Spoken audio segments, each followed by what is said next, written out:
오늘 부분부터 바로 이 아브라함이 등장을 하죠. 그리고 아브라함에게 이어지기 위하여 이 아버지 데라의 족보를 먼저 소개합니다. 근데 이 데라의 족보 가운데 눈에 들어오는 것이 하나 있습니다. 29절 30절이에요. 아브라함과 나홀이 장가들었으니 아브라함의 아내 이름은 사레며 나홀의 아내 이름은 밀가니 하란의 딸이요 하란은 밀가의 아버지며 또 이스가의 아버지더라. 사레는 임신하지 못함으로 자식이 없었더라. 30절에 분명히 이렇게 이야기하죠. 임신하지 못함으로 자식이 없다. 이게 사실은 굉장히 충격적인 이야기예요. 여태까지 우리가 봤던 모든 족보들은 이 낳고 얼마나 그 대가 자연스럽게 연결되는지 모릅니다. 그 바벨탑의 사건 전후로 특히 족보가 길게 나오지 않습니까? 거기에 보면 선한 사람들도 있지만 악인들도 얼마나 많이 번성했는지 몰라요. 다 생육하고 번성해서 자식을 낳고 이렇게 연결되는데 정작 이 믿음의 아버지인 아브라함에게는 이 낳고라는 말이 없다라는 겁니다. 분명히 아브라함의 이름의 뜻은 존귀한 아버지라는 뜻인데도 불구하고 그 아버지인데 자식이 없어요. 그러면서 이제 아브라함의 이야기가 시작돼야 되는데 자식이 없으니까 족보가 연결이 안 되는 거죠. 여기서 우리는 한 가지의 암시를 보게 됩니다. 뭐냐 하면 그 이전에 족보들은 다 이 아버지가 자식을 낳고 인간의 자식으로 이어지고 있는데 이 사례는 임신하지 못함으로 뭔가를 우리 가운데 이야기하고 있냐면 이제 나타나는 족보에 등장하는 이름은 인간이 낳은 자식이 아니라 드디어 불가능 가운데 태어나는 믿음의 자식, 믿음의 족보로 쓰여지게 될 것이다. 그것을 의미하는 거죠. 실제로 이삭이 누굽니까? 믿음의 자녀죠. 100세에 얻게 되는 아들. 그래서 하나님은 이 아브라함이라는 사람을 가지고 이제 진짜 인간이 아닌 믿음의 자손의 족보를 써내려 가시겠다. 그래서 이제 그를 택하시고 시작하시는 거죠. 그래서 이 아브라함이 정말 자식도 없는 가운데 하나님의 말씀을 듣고 이제 모험을 시작합니다. 1절이죠. 여호와께서 아브라함에게 이르시되 너는 너의 고향과 친척과 아버지의 집을 떠나 내가 너에게 보여줄 땅으로 가라. 근데 여기 보면 아브라함의 고향과 친척과 아버지의 집은 어디입니까? 갈대아 우르입니다. 갈대아 우르는 고대 문명의 꽃이 아주 활짝 폈던 문명의 도시였습니다. 이게 또 게다가 메소포타미아 그 문명 지역에 있었고 유프라테스강, 티그레스강이 있다 보니까 이 물도 굉장히 풍부하고 여러 가지로 문명이 아주 발달한 고대 도시에서 가나안으로 간다라는 건 이 가나안은 완전히 깡촌입니다. 아무것도 없고 게다가 거기에 간다라는 건 뭐 의미하겠어요? 앞으로 자신의 신변에 어떤 위협이 있을 수도 있다라는 것을 감내하고 가는 것입니다. 가다 보면 어떤 강도를 만날지 어떤 적을 만날지 또 도착해 보면 가나안의 토착 세력이 자신들에게 어떻게 해악을 가할지 알 수가 없는 거예요. 그러니까 일가를 데리고 거기에 친척과 아이들과 아내네들을 데리고 그 먼 거리를 간다라는 것이 대단한 용기가 필요한 일이죠. 그런데 그가 고향인 갈대아 우르를 버리고 드디어 가나안으로 가는 나그네의 인생을 시작합니다. 드디어 자기 땅이 없으니까 이제 돌아다녀야 되는 나그네의 정처 없는 세월이 시작된 거예요. 그러니까 한마디로 모든 조건이 이게 인간적인 상식에서 보면 인간적인 계산에서 보면 말도 안 되는 일들이 벌어지는 거죠.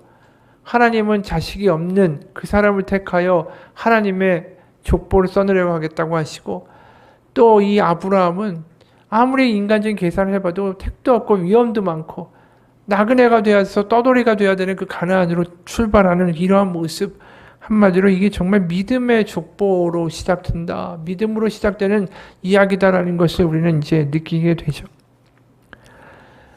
그런데 우리가 여기서 또 한 가지 보게 되는 게 뭐냐 하면 하나님은 왜 이런 믿음의 족보를 사용하시고 써내려 가실 때 아브라함이라는 사람을 택하셨을까? 이 자식도 없고 75세의 노인 아닙니까? 그렇다고 뭐 뛰어난 용맹을 가졌다든가 아니면 뭐 지혜가 많다든가 그런 사람도 아니죠. 그러니까 세상에서 보면은 참 작은 사람이에요. 그 당시에 많은 자식을 두고 가문을 이루고 많은 식솔이 있을 때 그 사람이 정말 큰 가문을 이루는 사람 아닙니까? 근데 자식도 없고요. 나이가 많은데. 나이도 75세에다가 노인이에요. 그러니까 그 세상에서 보면 굉장히 괄시받을 만한 조건을 다 갖추고 있는 사람이었다라는 거죠. 근데 왜 아브라함을 택하시면서 그 아브라함에게 어떤 약속을 주십니까? 2절, 3절. 내가 너로 큰 민족을 이루고 내게 복을 주어 내 이름을 창대하게 하리니 너는 복이 될지라. 너를 축복하는 자에게는 내가 복을 내리고 너를 저주하는 자에게는 내가 저주하리니 땅의 모든 족속이 너로 말미암아 복을 얻을 것이라. 이 이야기는 무슨 이야기죠? 아브라함이 스스로는 도저히 이룰 수 없는 약속만 골라 하셨어요. 75세 노인의 자식도 없는데 큰 민족을 이루겠다. 그리고 너를 축복하는 자에게는 복을 주고 너를 저주하는 자에게는 저주를 주겠다.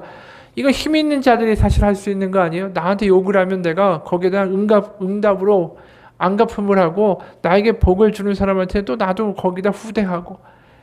그러니까 이러한 모습들이 이 아브라함의 능력 자체로는 아예 불가능한 일이었다라는 거죠. 그걸 하나님이 해주시겠다라는 이야기나 마찬가지예요. 그럼 우리가 이러한 모습과 대척점에 있는 게 뭐죠? 내 힘으로 내가 큰 이름이 되고 큰 민족을 만들고 내 이름을 높이 만들겠다. 그 이야기를 했던 사람들이 누구죠? 11장의 바벨탑의 사람들이에요. 11장 4절에 이렇게 말하죠. 또 말하되 자 사울과 탑을 건설하여 그 탑 꼭대기를 하늘에 닿게 하여 우리 이름을 내고 온 지면에 흩어짐을 면하자 하였더니, 그러니까 자신의 이름을 높이고 그리고 창대하게 하겠다. 스스로. 그 시도가 바벨탑의 시도였었던 거죠. 자신의 힘으로. 그런데 지금 하나님이 뭐라고 하시죠? 너의 이름을 창대하게 하리니. 그러니까 지금 이 이름을 창대하게 하고 큰 민족을 이루게 하는 주체가 스스로가 아니라 하나님이시다라는 거죠. 그러니까 바벨탑은 내가 스스로 그렇게 하겠다라고 나오는 거고, 하나님은 이 말도 안 되고 가능성도 없고 노인에다가 뭔가 특출한 점도 없는 이 아브라함을 데리고 내가 큰 민족을 이루고 그 이름을 크게 하는 역사를 내가 만들어 보여주겠다라는 이야기를 하시는 거죠. 그래서 이 이야기를 하나님의 입장에서 이야기하면 뭐냐 하면, 큰 민족, 창대한 이름, 너희가 바벨탑을 쌓고 복의 근원이 돼서 흩어짐을 면하고 싶으냐. 성과 망대를 높이 쌓고 너의 이름을 높이 내건다고 되는 게 아니야. 여기 한 노인이 있다. 그의 나이는 75세고 그저 그런 노인이야. 미래의 소망도 없지. 그런데 그런 그가 나와 함께 있을 때 무슨 일이 일어나는지 내가 이제 보여줄 것이다. 이렇게 말씀하고 계신 거죠. 여러분, 지금 우리가 이 말씀을 보면서 무슨 생각을 하게 됩니까? 하나님께 쓰임받는 사람들은 자신의 가능성 있는 사람들이 아니었다라는 것입니다. 하나님이 그를 들어쓰실 때 그가 뛰어나고 지혜 있고 능력 있고 젊고 패기 있고 많이 배워서 능력이 탁월해서 쓰시는 게 아니라 오히려 그렇지 않은 사람들을 하나님이 사용하고 계시다라는 것을 보게 되죠. 그러니까 세상에서는 어떤 방향으로 합니까? 스스로 내가 높아지고 내가 스스로 더 많은 것을 가지고 나를 지키기 위한 뭔가 성을 쌓고 사람들이 나를 무시하지 못할 만한 힘을 갖겠다라는 바벨탑의 방향으로 간다면, 하나님은 그 반대 방향으로 사람들을 택하시고 또 그들 가운데 하나님의 살아계심을 보여주고 계시다라는 것입니다. 여러분, 우리가 믿는다라는 신앙생활을 한다는 게 뭡니까? 스스로 높아지고 스스로 뭔가 나를 지키고 내가 내 이름을 알리고 세상 가운데 인정받겠다라는 것을 포기하는 게 이 믿음의 삶의 방향이라는 겁니다. 근데 많은 사람들이 세상 가운데 높아지고 내가 더 사람들한테 인정받기 위해 하나님 나를 더 높은 곳에 세워달라고 기도하죠. 그 바벨탑 꼭대기에 나를 올려달라고 하는 기도하고 뭐가 다르겠어요? 그러니까 중요한 건 하나님이 지금 이 노예를 통해서 하나님의 나라를 만드시고 하나님의 일을 하기 시작하신다라는 것을 보게 되면 우리가 하나님 앞에 어떠한 자세로 나가야 하는가가 더 분명한 거죠. 우리의 무능함이 하나님 가운데 능력이 될 수 있다라는 거예요. 우리가 내가 가진 것을 가지고 하나님 내가 뭘 하겠습니다가 아니라, 하나님 제가 아무것도 할 수 없는 존재지만 하나님의 은혜로 말미암아 이 일들을 할 수 있을 거라고 믿습니다. 하나님의 은혜로 말미암아 하나님의 뜻이 이루어지는 하나님의 도구가 되기를 원합니다. 이게 하나님이 원하시는 기도의 방식이다라는 거죠. 여러분, 그렇기 때문에 여기에 너는 복이 될지라 라고 이야기하시고 3절에 너를 축복하는 자에게는 내가 복을 내리고 너를 저주하는 자에게는 내가 저주하리니 땅의 모든 족속이 너로 말미암아 복을 얻을 것이라 하신지라 라고 말하는데, 결국 아브라함을 통해서 하나님이 이루고자 하시는 이 복의 귀결점이 뭘까? 우리가 생각할 때 이 복이 될지라고 할 때 물질적인 복, 뭐 건강의 축복, 내가 잘 되는 거, 나의 자손이 아주 출세하는 거, 이런 복을 생각하기 쉬운데 이런 복이 아니라 창세기 1장부터 11장까지 보면 복이라는 단어가 5번 나옵니다. 창세기 1장 22절 하나님이 그들에게 복을 주시며 이르시되 생육하고 번성하여 여러 바닷물에 충만하라 새들도 땅에 번성을 하시니라. 창세기 1장 28절 하나님이 그들에게 복을 주시며 하나님이 그들에게 이르시되 생육하고 번성하여 땅에 충만하라 땅을 정복하라 바다의 물고기와 하늘의 새와 땅에 움직이는 모든 생물을 다스리라 하시니라. 창세기 2장 3절에 하나님이 그 일곱째 날을 복되게 하사 거룩하게 하셨으니 이는 하나님이 그 창조하시며 만드시던 모든 일을 마치시고 그날에 안식하셨다. 창세기 5장 2절 남자와 여자를 창조하셨고 그들이 창조되는 날에 하나님이 그들에게 복을 주시고 그들의 이름을 사람이라 일컬으셨다. 창세기 9장 1절 하나님이 노아와 그 아들들에게 복을 주시며 그들에게 이르시되 생육하고 번성하여 땅에 충만하라. 결국 이 복의 하나님이 말씀하시는 복의 내용은 뭐냐 하면 하나님을 믿는 하나님의 사람들이 이 땅 가운데 생육하고 번성하는 거예요. 그래서 하나님의 뜻대로 살아가며 서로 사랑하고 서로 샬롬 가운데 거하며 하나님의 평강과 안식을 선포하고 누리며 살아가는 공동체가 만들어지는 것. 이게 하나님이 말씀하시는 복의 모습입니다. 그래서 아브라함을 통해서 뭘 만들기 원하셨냐 하면 결국 믿음으로 말미암아 하나님을 사랑하고 하나님 때문에 또 이웃을 사랑하며 하나님의 평강과 안식 가운데 서로 함께 동거하며 같이 살아가는 그 공동체, 하나님의 나라, 하나님의 백성들을 만들고자 하시는 일을 이 아브라함을 통해서 시작하셨다. 그래서 네가 바로 그 복의 근원이 된다라는 거예요. 그러니까 아브라함을 통해서 믿음의 조상을 세우시고 하나님은 그 구약부터 신약까지 쭉 이루는 일관된 그 이야기가 뭐냐면 하나님의 나라를 만들어 가시는 거예요. 하나님의 백성을 만들어 가시는 거예요. 하나님을 사랑하고 이웃을 사랑할 수 있는 사람들. 왜요? 내가 내 자신을 자랑하거나 내 힘으로 나를 지키거나 내 힘으로 뭔가를 다른 사람에게 보복하고 나에게 뭔가 인정을 내가 스스로 취하고자 하는 그 방향이 아니라 하나님이 나를 지키신다라는 믿음 때문에 내가 다른 사람에게 줄 수 있는 사람이 되고 하나님이 나와 함께 하신다라는 그게 믿어지기 때문에 하나님, 나 같은 존재를 하나님 나를 포기하지 않고 나를 사랑하시는군요. 그 감격 때문에 하나님을 사랑하는 사람들. 그런 사람들을 만들어내고자 하는 그 시발점으로 아브라함을 택하셨다라는 거예요. 그러니까 아브라함이라는 사람 존재가 어떻게 살아갈 수밖에 없냐 하면 자신의 능력으로 하나님께 도움받고 복의 근원이 된 것이 아니고 자신의 능력이 있어서 하나님께 택함받은 게 아니기 때문에 하나님의 은혜에 감사하는 삶을 살 수밖에 없고 그가 앞으로 살아가는 인생 자체가 능력 있고 탁월해서 자신의 능력으로 적들을 물리치고 헤쳐나갈 수 있는 존재가 안 되잖아요. 가는 곳곳마다 부딪혀가요. 근데 그 사람의 능력이 안 되니까 아내를 누이라고 거짓말하고 그렇게 살아가는 존재였다라는 거죠. 그러니까 하나님의 도우심 없이는 자신을 살아갈 수 없다라는 것. 하나님의 은혜로 말미암아 시작하신 일이고 하나님의 은혜로 결국 이삭을 낳게 하시는 나는 무능한 자지만 하나님은 하십니다. 나를 통해서 그 고백이 있는 사람이라는 거죠. 그러니까 그런 사람들을 통해서 하나님을 정말 사랑하는 이들을 만들어내고 또 하나님이 주신 그 은혜 때문에 주변 가운데 베풀 수 있는 존재가 되는 사람들을 만들기 원하시고 그래서 그런 사람들이 이 땅 가운데 가득하게 되는 하나님의 나라를 하나님 꿈꾸시고 만들어 가시고 이게 지금 신앙 공동체로서의 교회가 있는 거예요. 그리고 결국은 하나님이 종말의 때에 새 예루살렘에 그러한 이들이 가득한 하늘의 천성을 만들고 결국은 구현하시겠다라는 이야기로 아브라함의 이야기가 시작되고 있다는 거죠. 여러분 그렇기 때문에 성서에서 말하는 복은 개인적인 영달이나 출세나 이 부요함을 지향하는 게 아니라 하나님의 그 뜻, 하나님의 나라, 하나님의 꿈, 하나님의 그 커다란 계획이 이루어지는 것을 하나님이 복되다라고 하시는 거예요. 그러니까 우리가 이 공동체에 모여서 같이 하나님을 정말 사랑하고 하나님의 은혜 없이는 살아갈 수 없고 하나님의 은혜 때문에 또 이렇게 됐다라고 고백하며 또 우리가 주변 가운데 베풀고, 왜요? 하나님이 주신 거니까. 하나님이 주신 사랑으로 또 베풀고 살아가는 그 모습을 하나님이 복되다라고 하시는 거예요.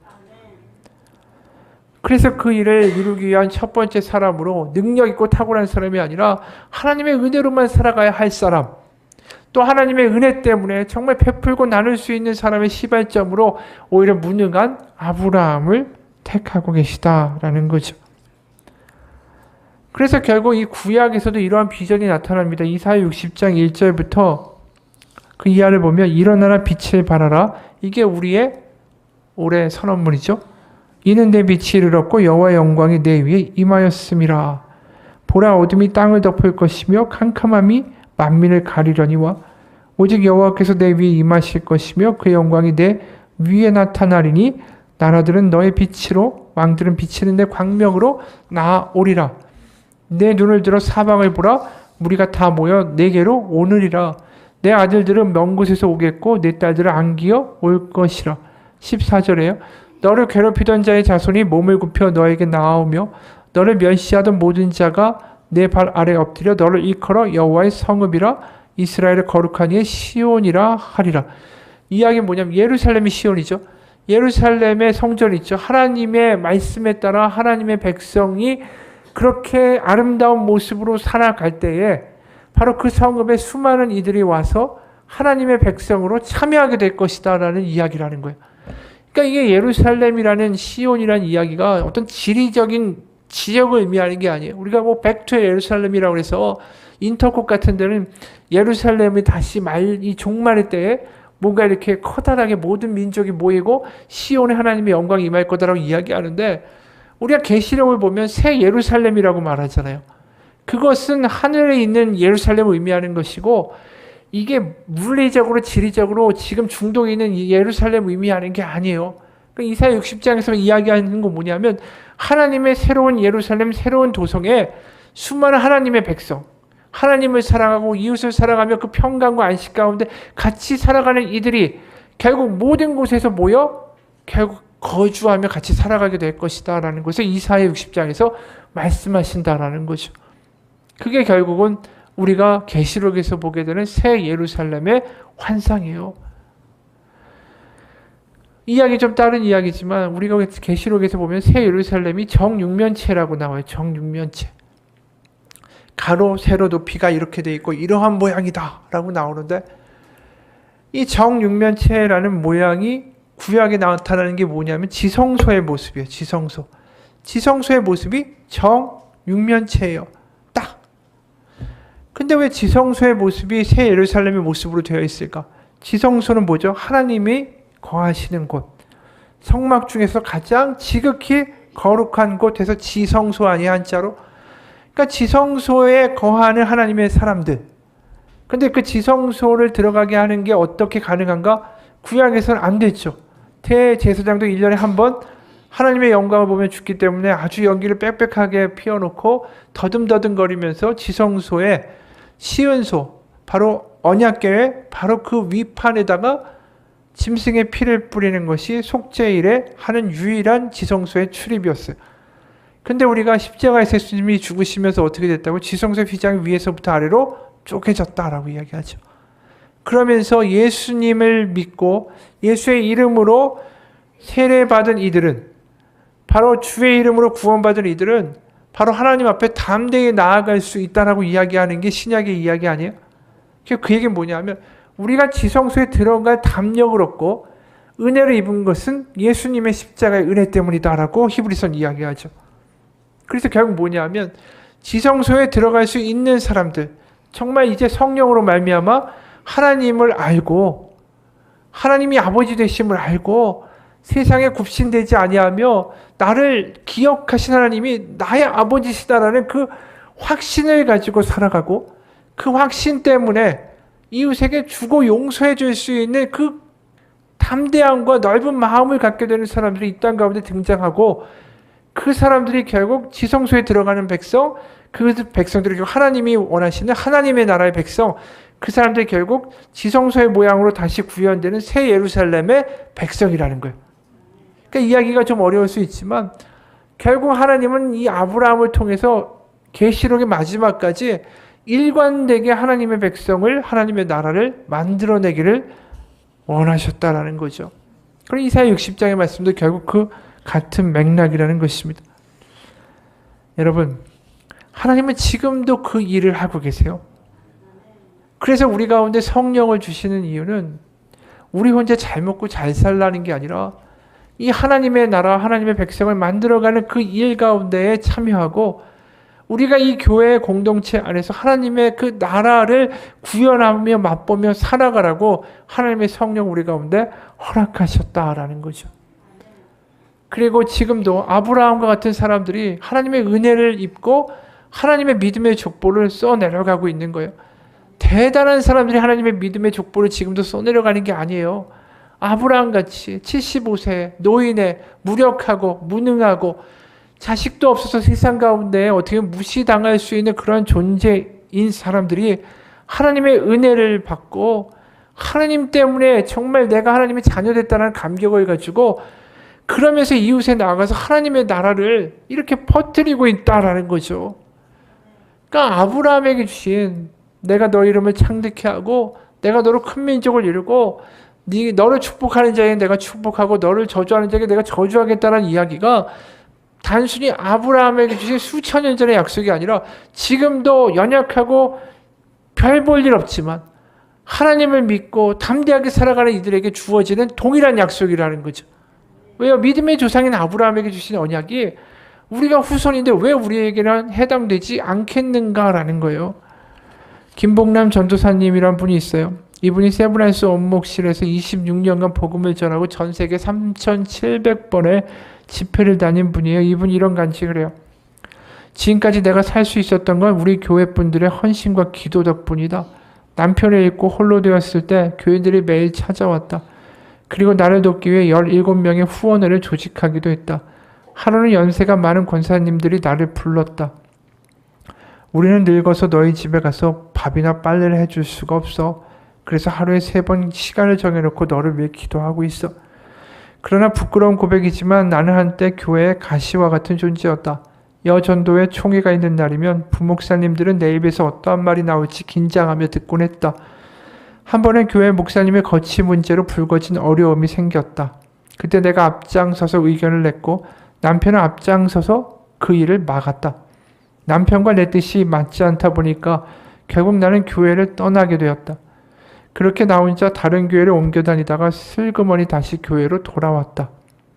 그래서 내가 닥친 고난, 내 남편이 병상에 누운 것을 보고 그들이 외면을 한다고 해도 나는 할 말이 없었다. 그런데 내가 멀리하던 권사님들과 장로님들이 먼저 나를 찾아오셨다.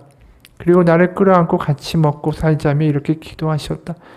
하나님, 이게 성질은 좀 못됐지만 잘 다듬어 쓰시면 한몫 단단히 할 일꾼이 될 겁니다.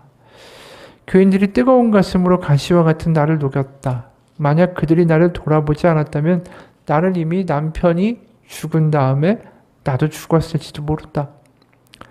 혹시 당신 주변에 가시 같은 사람이 있는가? 그 사람만 없으면 구역이 편할 것 같고 전도회가 더 잘 돌아갈 텐데 하는 생각을 하고 있을지도 모르겠다.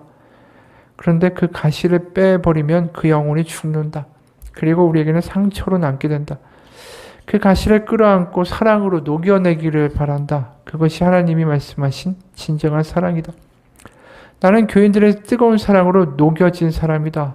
교인들이 내 허물을 크고 놀라운 사랑으로 덮어주었다. 그 사랑을 조금이라도 갚으려는 마음에 식사 대접을 하려고 했더니 권사님들이 내게 말했다. 우리가 너한테 뭘 해줬다고 한턱을 내니? 내가 말했다.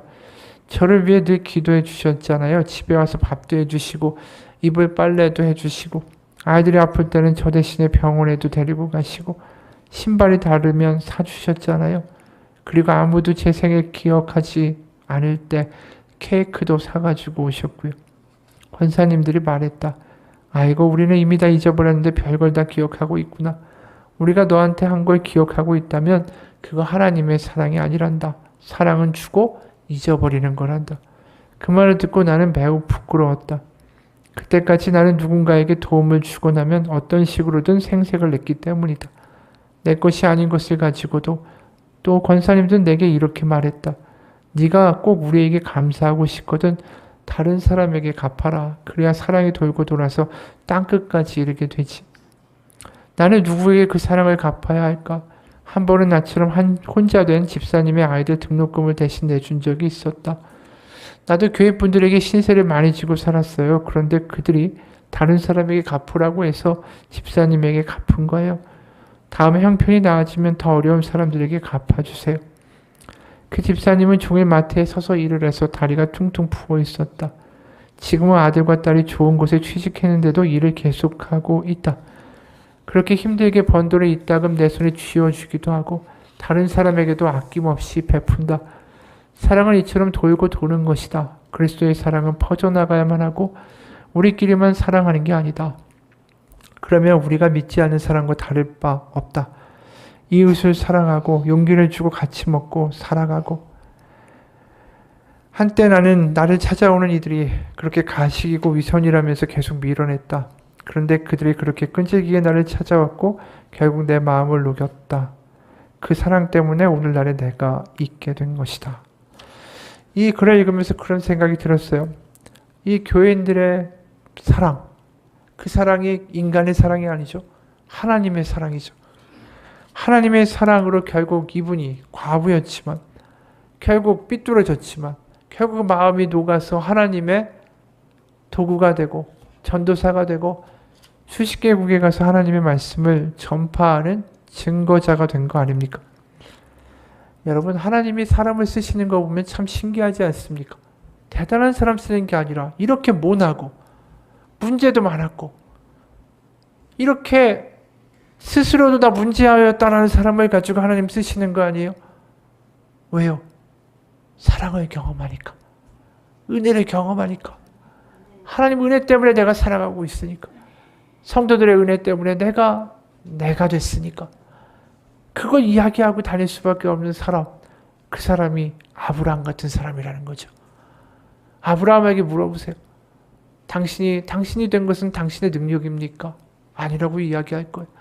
내가 나 된 것은 모든 게 하나님의 처음부터 은혜였고 끝까지도 은혜였고 모두 다 은혜였습니다. 그런 사람을 하나님이 복의 통로로 쓰시는 거예요. 오늘날 우리도 마찬가지입니다.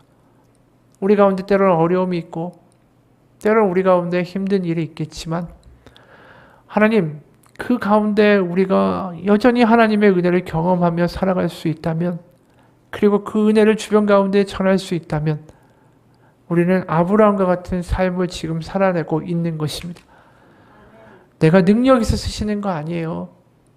내가 은혜를 더 많이 경험하면 경험할수록 하나님은 그 사람을 들어서 세상 가운데 낮은 자를 높여주시는 하나님이 되어주신다는 것을 보여주실 것입니다. 여러분, 그렇기 때문에 높은 자리에 올라가려고 하지 마시고 매일마다 하나님의 은혜를 경험하는 삶을 살아내기를 축원합니다.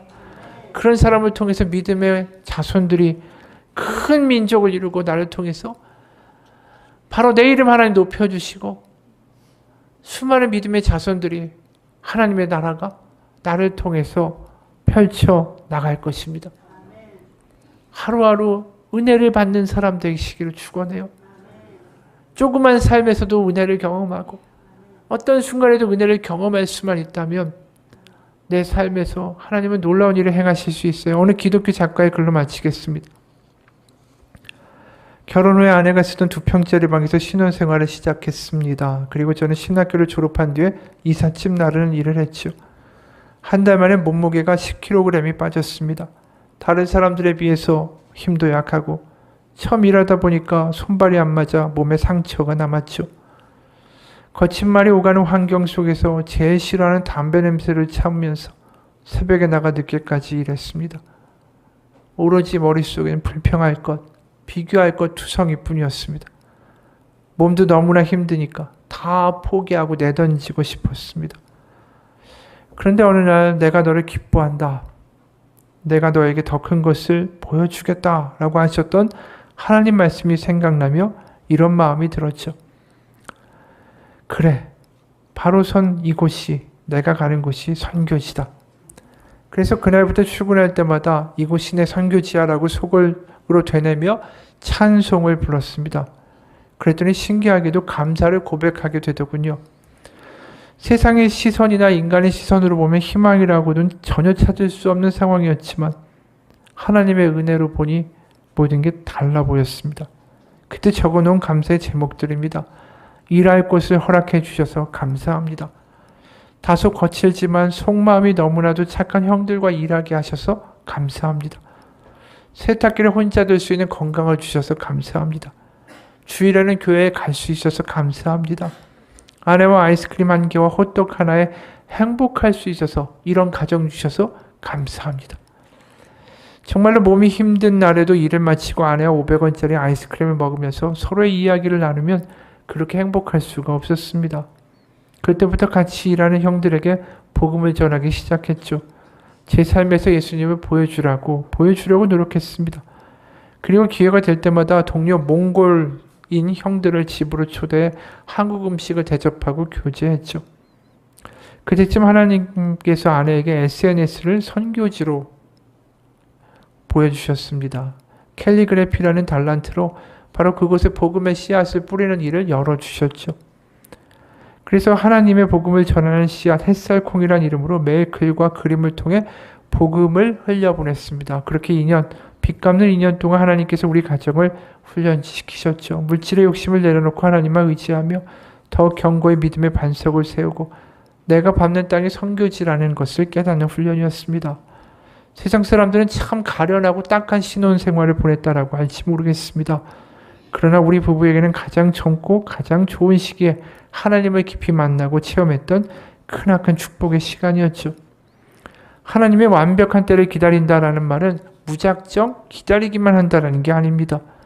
하나님이 나와 함께 하심을 믿고 모든 순간을 하나님께 올려드리는 것, 눈에 보이는 상황과 문제가 아니라 하나님의 일하심을 신뢰하며 그분의 관점으로 바라보는 것과 다르지 않습니다.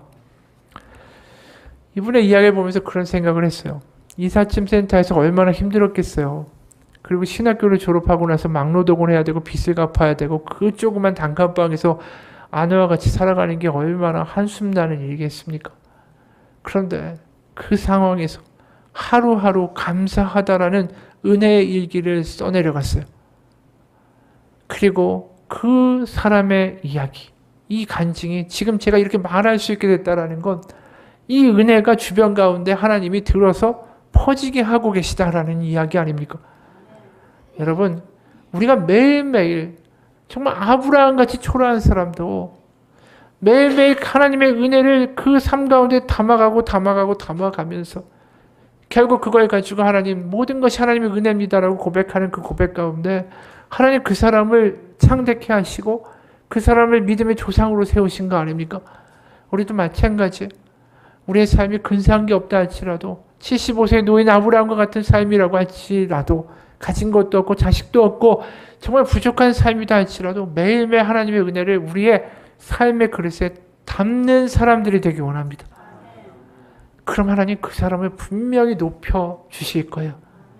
뛰어나서 높여주시고 뛰어나서 그 사람을 쓰시는 게 아니라 부족한 가운데 하나님의 은혜를 그 인생의 매일매일마다 담아가는 사람들, 때로는 눈물로 때로는 감사로 그 하루의 눈물병과 하나의 믿음의 그릇 가운데 담아가는 사람들, 결국 하나님 그 그릇을 보화의 그릇으로 바꿔주실 것입니다.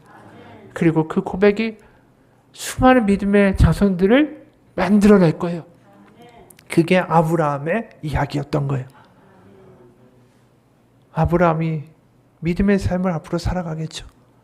그리고 하루하루마다 거기에 믿음의 고백의 이야기들을 쌓아갈 거예요.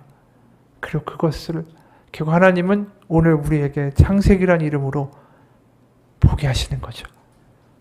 여러분, 우리가 오늘 하루 하나님이 주시는 족한 은혜를 가지고 그 은혜를 가지고 하나님 감사합니다. 또 오늘도 하나님 족한 은혜 주셔서 감사해요. 이런 상황 가운데도 하나님이 또 이러한 것을 우리 가운데 허락하시고 우리 가정을 주셨고 또 건강을 주셨고 하나님 감사합니다. 그 고백이 우리의 삶에 쌓여갈 때 아브라함의 언약은 우리를 향하여 주신 하나님의 약속이 될 거라고 믿습니다. 같이 기도하겠습니다. 하나님, 아브라함은 대단한 사람이 아니었습니다. 75세 무명의 자식도 없고 가진 것도 없는 초라한 노인에 불과했습니다. 하지만 그런 사람을 쓰십니다. 그 사람들이 매일매일 고백할 게 뭘까요? 하나님, 이렇게 제가 가진 게 없는데 먹을 거 주셔서 감사합니다. 제가 정말 지킬 힘도 없고 군사력도 없지만 오늘 또 생명을 지켜주셨으니까 감사합니다. 매일매일의 하나님의 은혜를 감사하며 은혜의 일기와 은혜의 분량을 그 그릇, 오늘 하루라는 분량 가운데 담아가는 사람들, 그 사람을 하나님 분명히 그 이름을 창대케 하시고 복의 근원이 되게 하실 거라고 믿습니다. 아브라함에게 주신 약속이 수천 년 전에 그 노인에게 주신 약속일 뿐 아니라 바로 오늘 우리에게 주시는 약속입니다. 하나님, 아브라함과 같은 복이 우리를 통하여, 우리의 가정을 통하여 흘러나가게 하여 주시고, 우리의 입술을 열어 하나님의 은혜를 간증하며 세상 가운데 이야기할 때에 수많은 이들이 그를 통하여 하나님의 나라에 참여하는 역사들이 일어나게 하여 주옵소서. 살아계신 우리 주 예수 그리스도의 이름 받들어 기도합니다. 아멘.